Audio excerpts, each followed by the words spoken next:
Assalamualaikum warahmatullahi wabarakatuh. Perkenalkan, saya Cindy Arum Apriliani dari Program Studi Manajemen Bisnis Syariah kelas 1G dengan NIM 215211248. Apa itu dunia? Beberapa pertanyaan mengenai dunia. Apakah ada yang tetap dalam perubahan? Apakah manusia terlempar begitu saja ke dalam dunia? Apakah manusia bagian dari alam atau berkuasa atasnya? Kosmologi, ulasan rasional tentang dunia.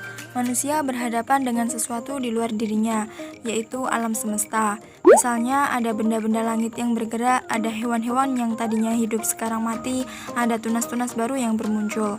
Pada saat yang sama, kita merasa ada yang tetap di balik semua perubahan itu.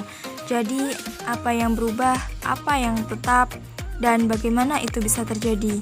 Itu semua menjadi kegelisahan para filsuf sejak zaman kuno. Jadi, para filsuf melakukan filsafat untuk menemukan semua jawaban itu.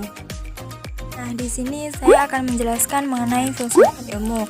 Yang pertama adalah pengertian filsafat, yang kedua karakteristik filsafat, yang ketiga dasar-dasar analisis filsafat, yang keempat relasi antara filsafat dan ilmu, yang kelima pentingnya belajar filsafat ilmu, dan yang terakhir adalah manfaat dari belajar filsafat ilmu. Yang pertama adalah pengertian filsafat ilmu.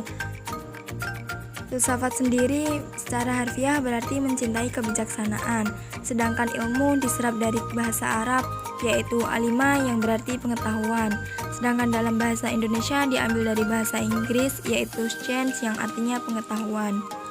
Jadi, filsafat ilmu merupakan suatu proses berpikir untuk mengetahui suatu hal tentang adanya sesuatu dengan akal untuk menghasilkan kebenaran dan pengetahuan yang diperoleh melalui sudut pandang metode atau sistem filosofi. Yang kedua adalah karakteristik filsafat ilmu yang dibagi menjadi 5. Yang pertama adalah radikal, berasal dari kata radix yang artinya akar. Jadi kita berpikir secara mendalam sampai akar-akarnya. Yang kedua adalah rasional. Rasional adalah masuk akal, jadi pengetahuan yang kita peroleh itu harus masuk akal. Yang ketiga adalah universal. Jadi pengetahuan tersebut dapat diterima oleh siapapun secara umum. Karakteristik yang keempat adalah mencari kebenaran. Jadi, filsafat itu mencari kebenaran dengan bukti-bukti data yang kita lakukan. Dan karakteristik filsafat yang terakhir adalah mencari kejelasan dan kebijaksanaan. Jadi, dengan berfilsafat, kita dapat memperoleh informasi yang cukup dan menempatkan pengetahuan sesuai dengan kadarnya. Selanjutnya adalah dasar-dasar filsafat ilmu yang dibagi menjadi 3.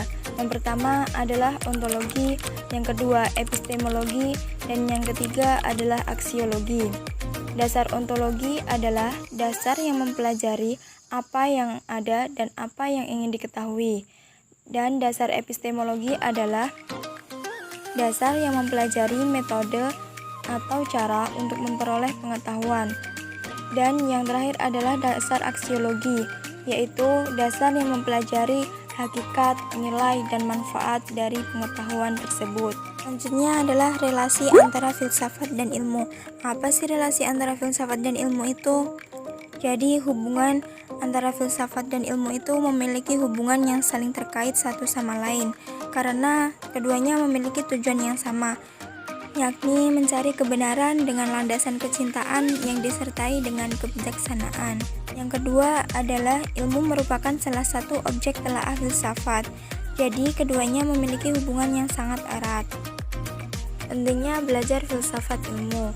Apa sih pentingnya belajar filsafat ilmu itu? Jadi belajar filsafat ilmu itu sangatlah penting, karena dengan berfilsafat kita dapat berpikir secara kritis dan mendalam dalam menghadapi suatu masalah dalam kehidupan.